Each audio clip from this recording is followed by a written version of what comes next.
Thank you for joining us. I'm Pinky Webb. This month of March, CNN Philippines is joining the global call to action to promote gender equality and empowerment. And here on The Source, we are featuring women who have or continue to dedicate their lives to public service. A former president, now congresswoman. When you're president, you're responsible for setting the vision and direction of the country. When you're a lawmaker, especially in Congress, you have a vision for your specific constituency. An economist and a game changer in Philippine politics.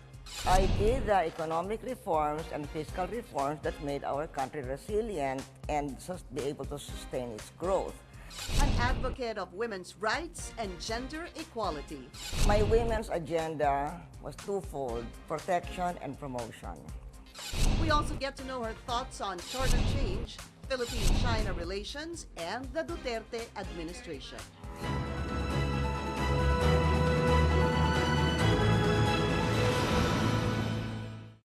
Let's go straight to the source of the story, former president and now Pampanga 2nd District Representative Gloria Macapagal Arroyo, CGMA. It's been maybe 2 years? Yes, because you visited me in the hospital when Madam Imelda Marcos came. You remember, your memory is still very good. It's good to see you. Thank you for the interview. And Happy Women's Month. Happy Women's Month to you. How have you been? Well, when you're president, you're responsible for setting the vision and direction of the country. And then you mobilize all sectors, all resources, including the lawmakers, in order to accomplish that vision and direction.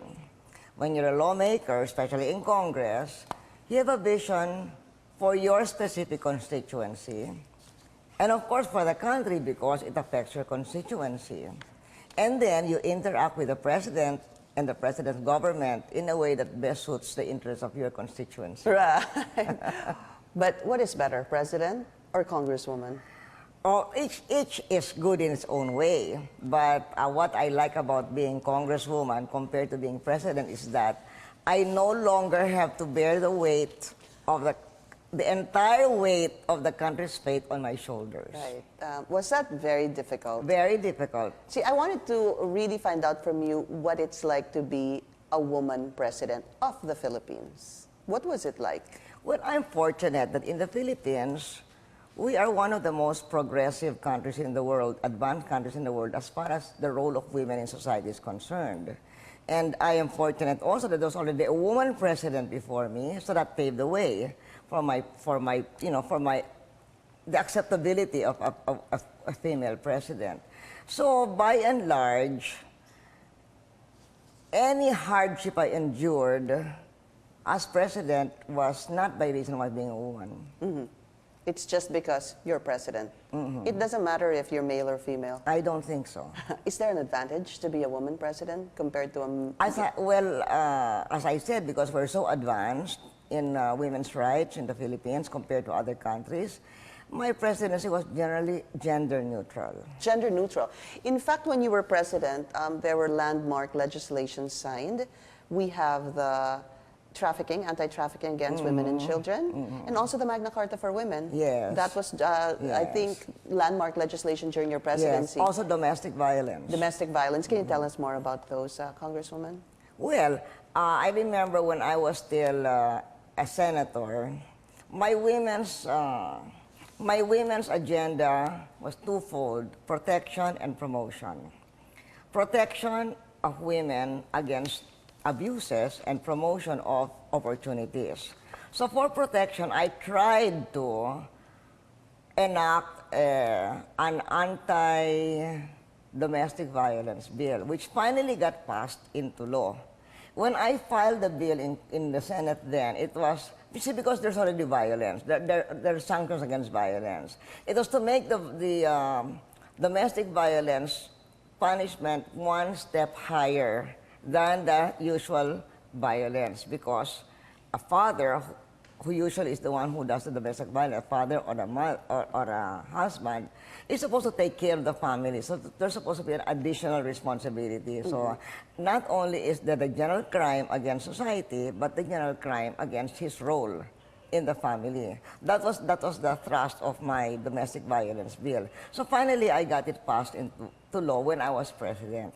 The other bill that I promoted, no, for promotion of women's opportunities was assistance to women in micro enterprises.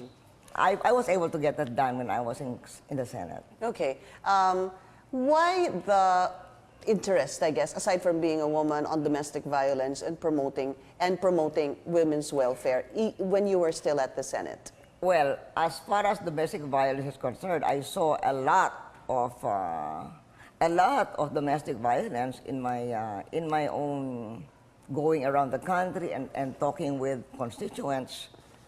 We have quite a problem with domestic violence, even if we're very far over other countries on the role of women in society. Whatever is the reason, I saw that. So I filed a bill against domestic violence. But also important, Congresswoman, would be the anti-trafficking on children and women. When I was Vice President and Social Welfare Secretary, I saw that. I saw the problem of trafficking. And it was something noticed even by the other countries, that we were among the countries that were quite in the radar screen as far as trafficking is concerned. So I pushed for that, then I finally got it passed into law when I was president. One of our problems with anti-trafficking that I saw when I was still vice president and the early part of my presidency was we were not so good at prosecuting. So one of the things I tried to do was to bring the cases all the way to prosecution. How do you think we're faring now, many years after? Well, I think we've improved a lot. The fact that we are not, I think we're no longer, in fact, in the watch list. So that's a big improvement. The law and the implementation of the law has been good. In fact, maybe because of our vigilance against anti-trafficking, there is a little fallout, the rights of little children to be adopted. Because of the anti-trafficking regime that we have, it's very difficult for our orphans to be adopted by foreigners where they can have a much, much better life abroad. That's also something, that's a center of your legislation as Congresswoman, right? You want to create some sort of a one-stop shop for orphans, especially, Congresswoman, if they're a little bit older, so that people, Filipinos, can adopt them easier? Now, it's very hard for foreigners, and well-meaning foreigners, after all. I mean, you cannot expect every foreigner to be a trafficker. Yeah. The majority are well-meaning foreigners who want to take care of a child. We've got beautiful stories about foreign adoption. You know, remember that Oscar-winning film last year about Lion? Yeah. About how that little boy was adopted by the character of Nicole Kidman. Yeah. And even when he looked for his mother, his natural mother, later on, after he found her, he still went back to his adoptive parents. So that's something that I see other movies. I see, for instance, a movie where an American couple gets to adopt a Chinese baby, and we don't have that, and yet we have a lot of orphans. All right, we'll be taking a short break. Our interview with the former president and now Congresswoman Gloria Macapagal Arroyo. After the break, please stay tuned.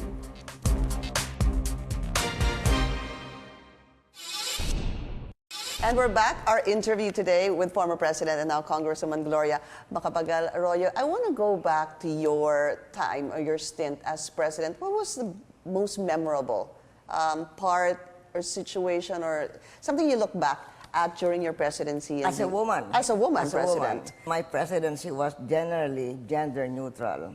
But having said that, perhaps the most memorable moment was when, after the elections of 2004, when I won the elections, Forbes magazine listed me as number 4 among the most powerful women in the world.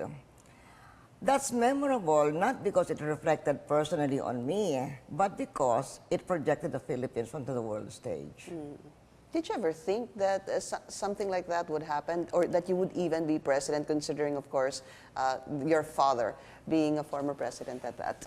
Well, I was never even interested in politics. I didn't even know I would become senator. But when I became #1 senator in 1995, then the possibility of being president happened because when you're #1 senator, like Marcos and even the others who didn't find, who didn't make it, like Salonga and Loren, they become presidential material, and also Grace, they become presidential material. Yeah. Not necessarily that they make it, but you do become presidential material. So when I was #1 in 95, then that's when it dawned on people, not just me, that I could become president. You know, Pinky, to me, that's one of the best examples of divine providence, that all things work for the good of those who have a covenant with the Lord. Had I been number 12 rather than your father, I would not have run for election in 95. I would have run for election in 98. And then, having been re-elected senator in 98, I would have been among the impeachment judges of Estrada. Instead, because I only had a 3-year term, I ran in 95, and because I was #1 in 95, I ran for vice president in 98. And then when EDSA 2 happened, I was in place to be president. See, if I had won number 12 in 1995, I would not have been president in 2001. What was it like, though, to be... Did it ever feel that, or if it did, to be the most powerful woman in the country, of course, being president? Well, I think it was President Abraham Lincoln who said, if you want to test someone's character, give him power. And I agree. And aside from character, I think you also need, from my experience and observation, you also need wisdom and experience to be able to handle power properly, because power can easily be abused and it can easily be lost. I was fortunate that my father was president 40 years before me. So I had a chance to, so by the time I became president, I had already witnessed firsthand how power can be won and lost. So perhaps I had a better perspective about power than a lot of people. If I want to give advice to younger leaders who are on the cusp of power, I think one practical advice would be not something that came from a sublime leader like Abraham Lincoln, but rather from a down-to-earth, commonsensical comedian, Jimmy Durante. Okay. Be nice to people on your way up because you meet them on the way down. Yeah. A lot of people say that. Yeah. Tsaka palagi wag mong kakalimutan kung saan ka nanggaling. Kasi, anything can happen. So that is the kind of advice you would give those who... Because you already said it. I guess in a way, a lot of people say with power, you become, power corrupts. Power also corrupts. That's what I said. It can easily be abused. Yeah. So it's but really... it can also easily be lost. Yeah. So how would you describe your stint as president? That what I tried to do was to continue my father's fight against poverty. And if we look at the continuum of presidencies, we can say that Cory restored democracy, FDR restored competitiveness, Estrada put the poor in the minds of those seeking development. On my part, I would say that my biggest contribution was not something as dramatic as my father's abolishing tenancy. It was more prosaic. I did the economic reforms and fiscal reforms that made our country resilient and just be able to sustain its growth. I had those very, very painful tax reforms that, of course, led me to become very unpopular. But then on the other hand, since my time, we've never had a single quarter of negative growth, and we also survived the global crisis of of 2008 and following years without going into any recession. Our per capita income rose from a third world less than $1,000 to a middle income of over $2,000. And our poverty rate went down from 39% on the eve of my presidency to 26% after just after I left. So, to me, that's what my presidency was about. When people describe you as president, they say two things. You're very hardworking and you are intelligent. What do you think you are more? Are you more hardworking when you were president, or were you more intelligent? Hardworking. Right. We'll be talking about some hot issues after the break, such as charter change and Philippine-China relations. Please stay with us.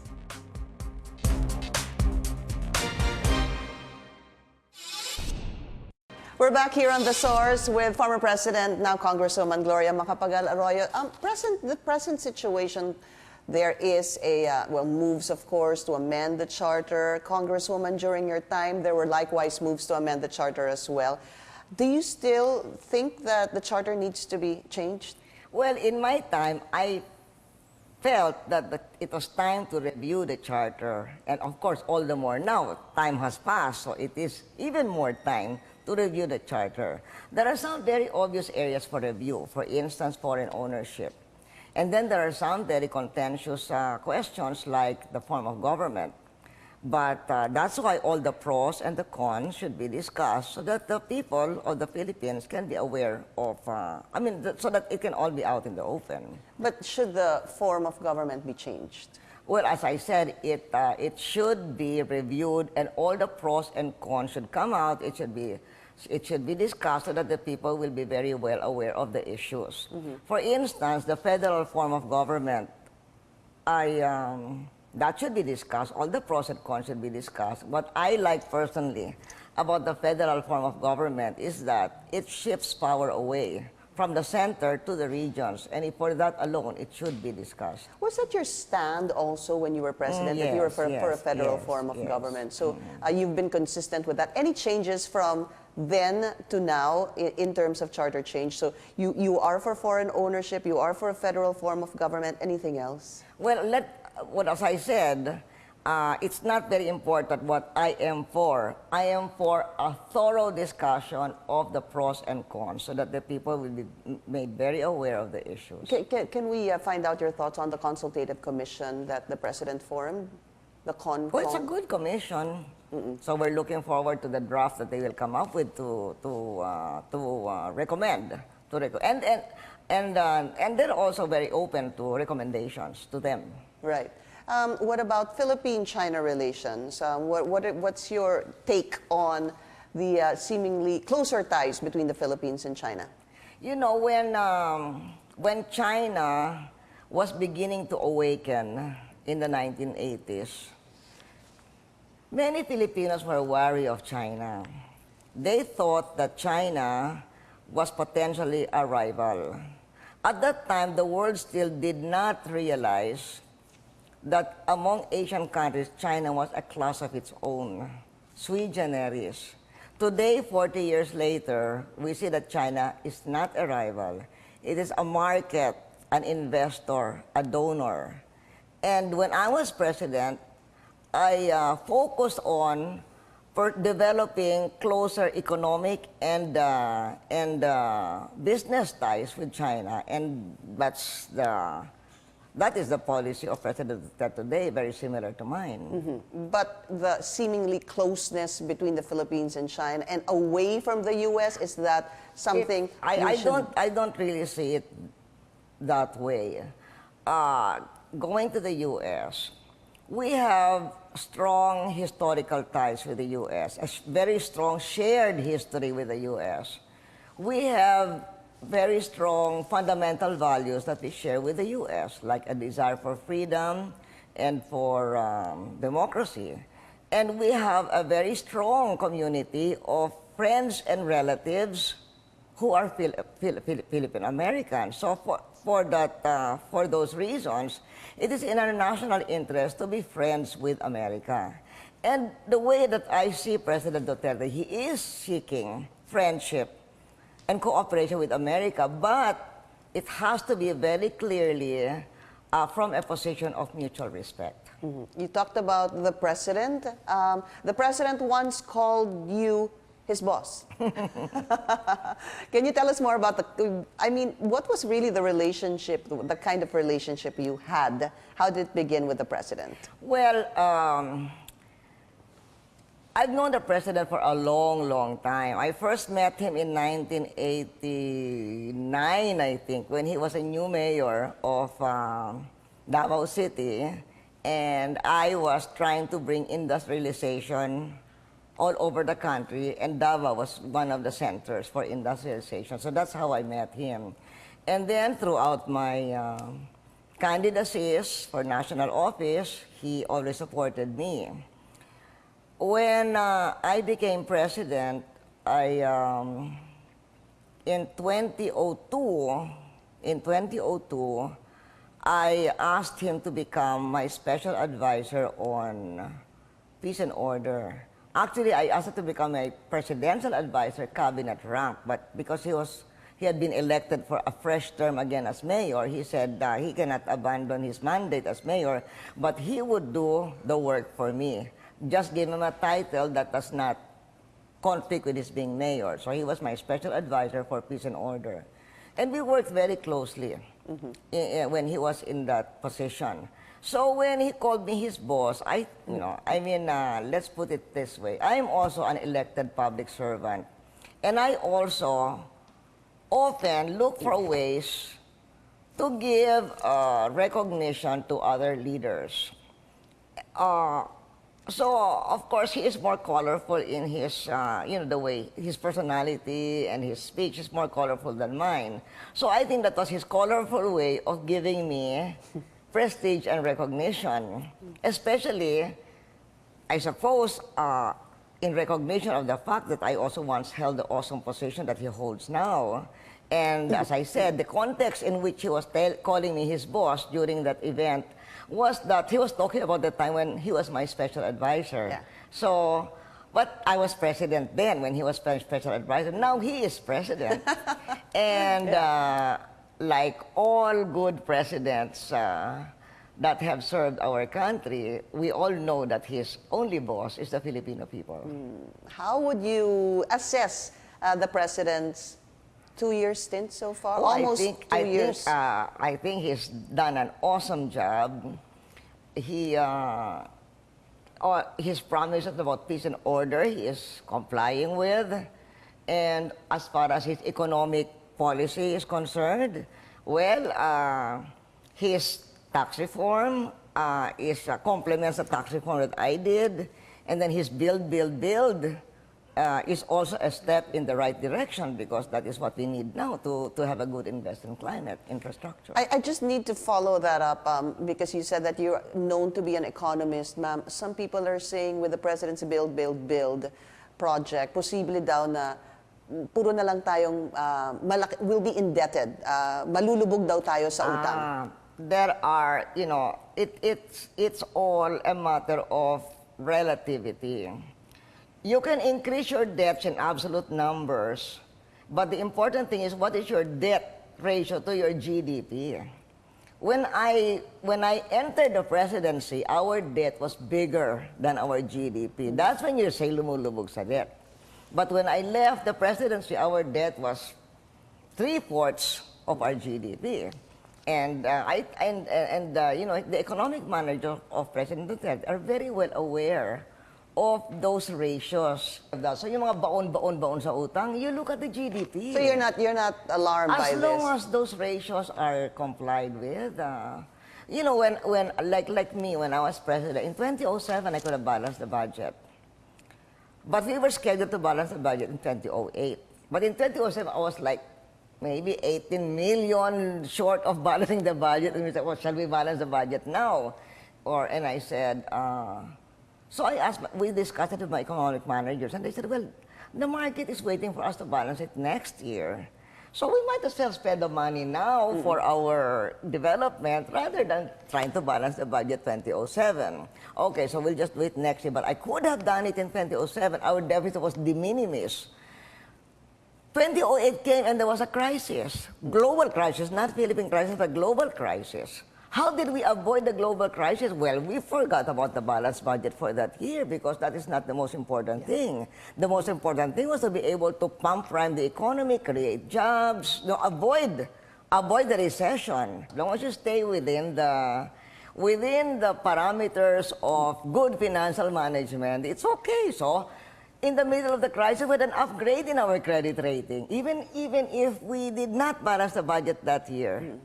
As a last question, Congresswoman, how would you describe the Filipina of today? We are very progressive about the role of women in society. There's a lot of room for improvement, but we are among the best in the world. So I think, in general, the Filipino woman of today is fortunate that she is living in the Philippines. Congresswoman Gloria Macapagal-Arroyo, pleasure to see you again, and good luck, ma'am. Thank you. Thank you so much. And this is The Source on CNN Philippines. Thank you for watching. Have a good day.